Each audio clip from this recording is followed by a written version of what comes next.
Well, Drew, you last time out, you fought the guy that nobody wanted to fight. Took the matchup, didn't necessarily work out for you. But what did you take from that? I mean, it was great to feel kind of like the Dagestani wrestler system, and feeling one of the best in the world, and just understanding like what that's like. It was unfortunate that the fight was not as exciting as I wanted it to be. I mean, he kind of took me down and held me down significantly. But yeah, I felt it. I know what that's like. I know what to prepare for, and we've been working diligently at Team Elevation to kind of solve that problem for the next time. That's awesome. Then you a pretty quick turnaround. Was that important for you to get booked again quickly and get back in there? Of course, this career has a shelf life, and so I need to get as many in as possible. Yeah, and I saw the opportunity of fighting a fantastic opponent in front of a crowd, and who wouldn't turn that up? I was going to ask you the matchup itself. On paper, it looks like it should be a little bit more exciting than the last one, right? I mean, did the matchup itself excite you? The thought of how you guys paired together? Yes, yes. I've been following Brad because people over social media are mentioning his name of like, oh, you need to fight this guy, you need to fight this guy, and so I kept my eyes open and watched him, and he is fantastic. And so as soon as that matchup came across, like, yeah, a beautiful striking matchup in front of a crowd. I want this, so we made it happen. Is it more fun to get ready for a fight like this? Because you mentioned all the things you had to go through for the last one. I mean, preparing for that Dagestani wrestling system. I'm sure those aren't the most fun practices every day. I'm sure you wrestled a little bit getting ready for this, but is this a lot more fun to get ready for? Yeah, I think mentally it's simple in my mind, right? I've had many Muay Thai fights, and he's had a ton as well, and so we kind of both know what we're coming in with, and it was simple, but we're going to be our best selves in that cage, and we're here to entertain the fans. Yeah, on paper it looks like a fight of the night, right? I mean, is that the way you're looking at this thing too? Like it looks like potential fight of the night type of matchup. I mean, I trained for fight of the night, but I expect a performance of the night. So Nice. Last thing for me, what do you feel like? I mean, obviously you want to walk away with a win, but I mean, do you feel like you need to make a statement because you had a lot of momentum going into the last one, right? And it kind of got halted. So do you feel like you need to come out and prove something or make some kind of statement with the performance? Yeah, I need to go out there and showcase what I've always been doing, which is string some knockouts together. I need to get a win streak together, and so after this win, we got to get a couple more wins, and so it's just more and more and more. I don't really need to showcase all my abilities in one night. I just gotta have more nights. Drew, not to throw my colleague under the bus, but is our fans when they say "oh, fight of the night" like contender, is that an insult? Because usually fight of the nights are close, and I'm sure fighters want to have a one-sided victory. I mean, I would love to have close fights. Like you ever watch like the Rocky films, right? And man, if the Rocky films ended with like a fantastic like a first round knockout, you'd be bored, right? But fight of the nights are super entertaining, and I want to have a career of fantastic fights. And so yes, as soon as you can put up a guy in front of me and we can have fight of the night, that'd be great. If the guy is coming in a little short, I have a performance of the night.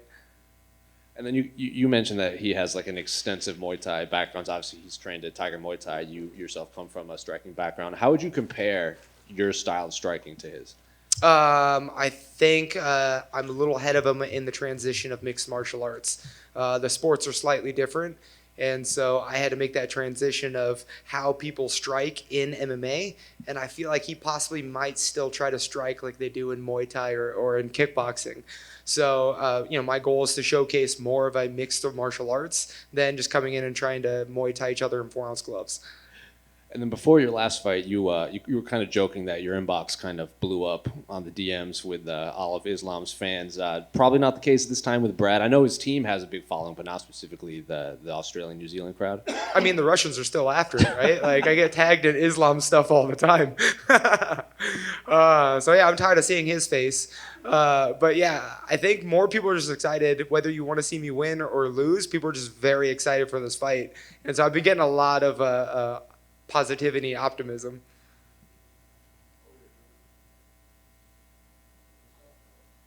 Yeah, you got a loud voice. There we go.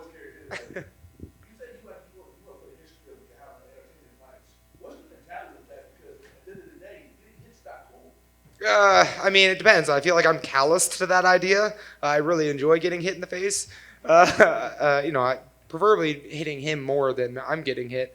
But I got into the sport knowing that we're also entertainers, and I'm here for entertainment. I'm here to put on performances, and I mean, the fans are the reason I'm getting paid to do this, and so I need to showcase a great performance for the fans. That out of later be in front of a live crowd that's going to be high. Oh yeah, I mean, through 2020, I was trying to admit like, oh, I didn't hear the crowd, I didn't really notice, but man, the crowds hit different, and so God, being in front of them again, I'm so excited. And what do you do in between fights to kind of like recalibrate after being, because you be in a lot of physical wars. So what do you do to keep fresh and be able to come back better each time we see you? Hiring people and telling me how to best treat my body. You know, I know how to mistreat the body, and then everyone else tells me like, all right, you need to eat right, you need to do some stretches, you need to warm up, you need to do this, you need to do that. So I'm talking to professionals and the right people to make sure that I can continue doing the sport as long as possible.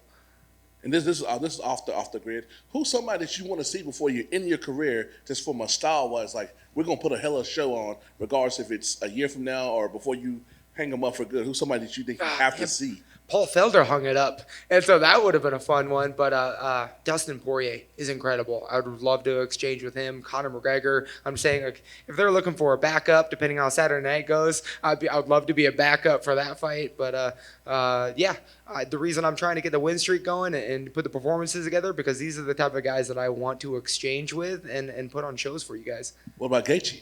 Oh God, but we do it every Tuesday and Friday night. So no teammate combat. So who knows? We might have like a video and Team Elevation to show you guys how that goes down. What do you make of Michael Chandler targeting Gaethje right now for a possible next fight for both your teammate and him? I think it'd be a difficult fight for Michael Chandler. I definitely know what Justin Gaethje's capable of, and judging by his last performance against Charles Oliveira, Gaethje hits a lot harder.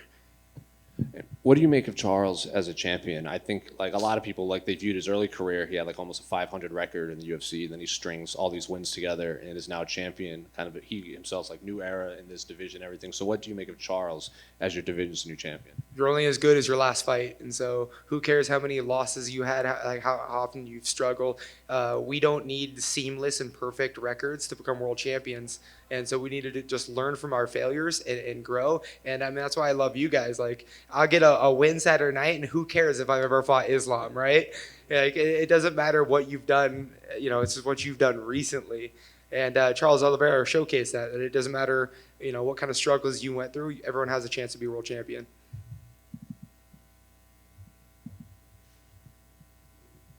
Oh, you guys made it easy. Oh, man.